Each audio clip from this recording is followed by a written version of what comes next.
Hey guys, how's it going? Mevlin back here again with another Epic 7 video, and this one's going to be all about Carmainerose. Just recently upgraded her. She's now 6-star Awaken, level 60, plus 15 on her skill tree. If you look at her Awakening trees, it's fully maxed. Yeah, I invested everything on this girl. And also her gear, only missing piece is not I-90 is this one, which is a pretty decent piece. She has really low base health, so flat health kind of good on her. But TLDR, is she worth it? Nah, not even Golem. I don't even think she's that good in Golem. There's already one-shot teams using Tierra, so it's a bit funny how, you know, this 3-star SC version is getting is underwhelming compared to another 3-star unit that can one-shot. I think her main problem is her stats are extremely low. She's gonna gain a little bit more stats from her Awakening tree, but her health starts off at 3877. That's so low with a 101 speed. She does have decent attack for a 3-star. Defense is at 666, which is fairly average. Also having this 18% effectiveness, fairly nice. I'll talk about later. But yeah, just the fact that her health is way too low, and also her skills. She doesn't have any AoE. The only thing good about her is that her S1 is lifesteal, so she has built-in lifesteal. Her S2 and S3 combined gives her 3 buffs, so she's fairly self-sufficient. She gets attack buff, defense buff, and speed buff all by herself. And this S2 is actually really strong. It's a CR push plus a slow, and that's pretty good in PvP sometimes. But everything else in her kit just doesn't synergize well enough to make her usable in a lot of PvP content. Looking at her skill tree, she's going to get 10% defense, which bumps her up to 732 defense. That's actually really high, especially for a 3-star character.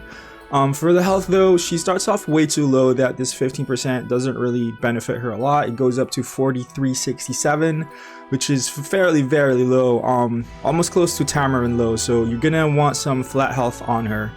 She also gets more effectiveness if it's an Earth Elemental hero only, a total of 50% once you get to this one.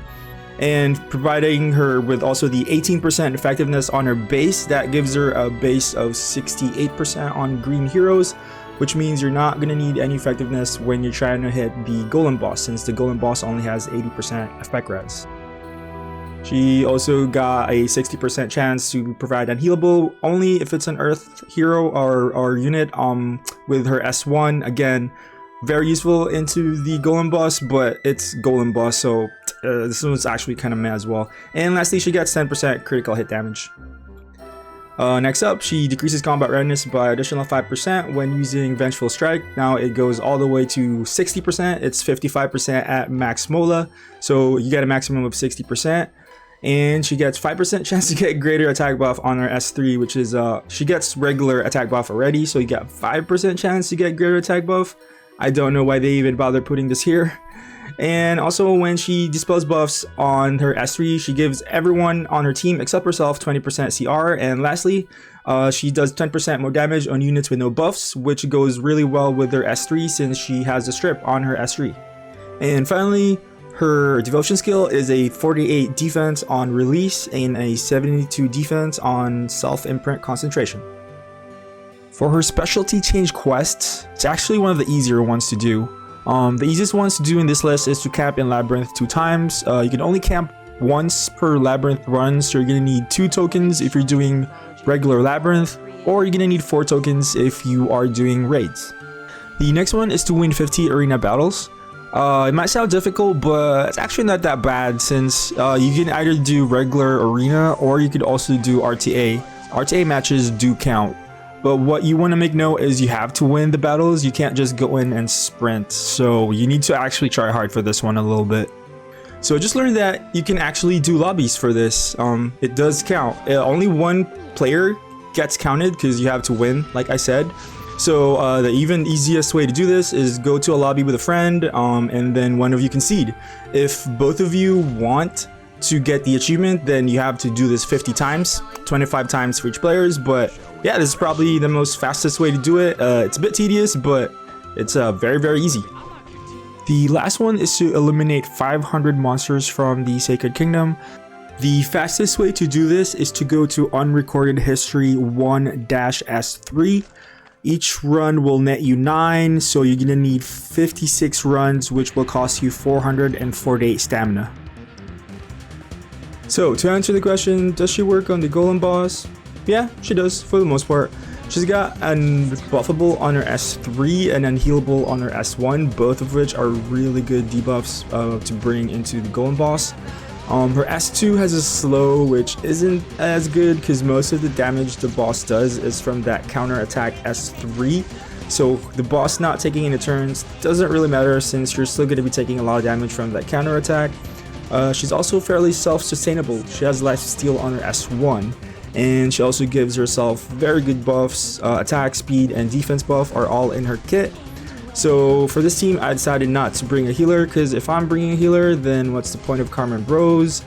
Lastly, she's pretty good because you don't need a dedicated Golem team. Everyone else on my team, aside from Carmainerose, Ken, Tenebria, and Lilius, are all PvP units for me. They're not built specifically for PvE. So the fact that I can just slaughter in with units that I already have, or you already have, means that it's pretty easy to beat the Golem boss now. But we gotta talk about the fact that it's Golem boss. Like, even my grandparents know that you do not farm Golem boss. I'm sure that's like an ancient Chinese proverb somewhere. Also, her S3, unless if you're killing the mobs at the first phase, the first wave, before she takes her turn, she's gonna waste that S3, and you're not gonna be able to apply unbuffable on the boss, so the boss is gonna get a lot of buffs, and the attack buff is gonna hurt. So keep that in mind. If you want to build a Golem team, which you don't, try to one-shot the ads at the beginning. I'm really curious why they decided to buff Carmainerose and specifically build her into Golem. I really hope that means that they're planning to buff Golem sets in the near future. For now, there's no reason for me to farm Golem. I'm gonna go straight back to Wyvern, but at least I know that if they do plan to buff Golem sets, that I'm ready to farm it whenever I want to. This team is around 80% win rate. I did 5 and I lost once, so 80%. And it's around a 2.5 minute clear time, so it's not too bad. It's not too good either, but like I said, 3 of these units are PvP, which is pretty nice for me. I don't have to dedicate any other unit aside from Carmainerose to build my Golem team.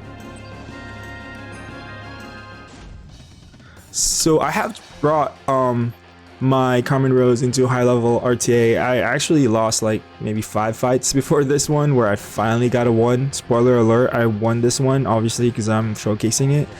I brought Carmainerose to every single fight and lost until this one, but unfortunately it wasn't because of her. Like, she wasn't the reason I'm gonna win this one.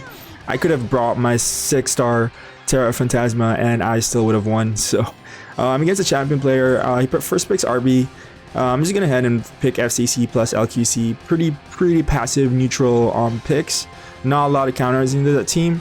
He goes ahead and picks Landy, which got me all excited because he finally picks a green hero. Hopefully, I was hoping that this Landy was not on Guiding Light so that Carmainerose can hit her, see how much damage I could do. He goes ahead and picks Cerise as well, but I still want to go Carmainerose because it's a Carmainerose video. I'm already thinking of banning that Cerise though, so kind of in a bit trouble depending on his next 2 picks. So far, I already have to ban the Cerise. Should have banned Bazaar here. Bazaar here would have completely wrecked me. But I'm gonna grab my my Saji. He goes ahead and grabs double Crow, which means I just go Bazaar then. Like, it's almost a guaranteed ban for him. If I go Bazaar here, he has to 100% ban the Bazaar, meaning I get free pick and I ban the Cerise like I wanted. Yeah, always be careful, man. You don't want to be super countered by 1 unit. In this case, Bazaar counters 4, like almost 4 of these units. Landy gets countered, Cerise gets countered because Cerise can't stop Bazaar doing Bazaar things, and double Crowd gets countered too. So he does ban my Bazaar like I expected, and I get to keep the team that I want. So the fight starts off, I get first turn. My Sanji is super fast. I'm gonna pop S3, give everyone speed buff and attack buff. That Landy is actually really fast, but no immunity. I wish I would punish that. It's a 12k HP Landy too, so kind of squishy Landy with no immunity. A bit of what there. So he boosts his team. Electra is gonna take a turn. S3, give everyone immunity, deal a piercing amount of damage. I do have FCC though. Yeah, FCC Artist is just gonna soak a lot of the damage. Like, not even halving my my Carmainerose there. He's gonna get an S2 on the crowd, give his team a defense buff. He went into a unit that had immunity though. Could have went into Sanji. I'm gonna go ahead and S3 so to avoid the damage from the RB here. He's gonna S1. He should have S3'd here, even on the skill null, because you are 100% dead. You are not surviving an LQC bomb with attack buff. I think he got over optimistic here, thinking that his 13k RB with defense buff is gonna survive my LQC. Maybe it's MLDB, I don't know, but he didn't dodge, so yeah, but actually he almost survived. So maybe that was the right play, but I think he should just S3 just to be safe. So I'm gonna go ahead and S3 into the Landy because no guiding light. Remove the debuffs, pretty decent damage actually, and removing the buffs that she had, and unbuffable, meaning she can't get speed buff here. But like I said, she wasn't the reason I won. Everyone else, like it was a 3-man here. It was LQC plus FCC plus Sanji that pretty much sold their team. Oh, that's actually lifesteal. Did she gain some life back? I didn't notice that. So he wants to kill my LQC here because LQC gonna solo the team eventually. Tries to horse the crowd. That's not enough, Chief. I have a 16k HP LQC. I'm gonna bop the Landy here, almost killing her, and I'm gonna finish off with FCC, and that should be game. And that's the end of my Carmainerose video. I didn't really learn anything new here. We were expecting her to be like this, and I guess everyone was right. I was trying to prove him wrong, and I was wrong the entire time. I'm gonna go ahead and keep the gear that she has though, since I don't really have anywhere to put this on, so she's gonna be geared for me. If she were building, absolutely not. Might as well give her level 50 though. Start the SC quest, just because you can. Just get her level 50, start the quest, get some quote-unquote free sky stones, and maybe we get a Golem buff in the future. Hopefully, maybe some Golem set buffs. That way there's a reason to farm Golem, but aside from that, yeah, there's just skip on her. Anyways, I'm a Twitch streamer, links in the description below. If you're going to hang out in my Discord, that would also be below, and I will see you guys to the next one. Peace out.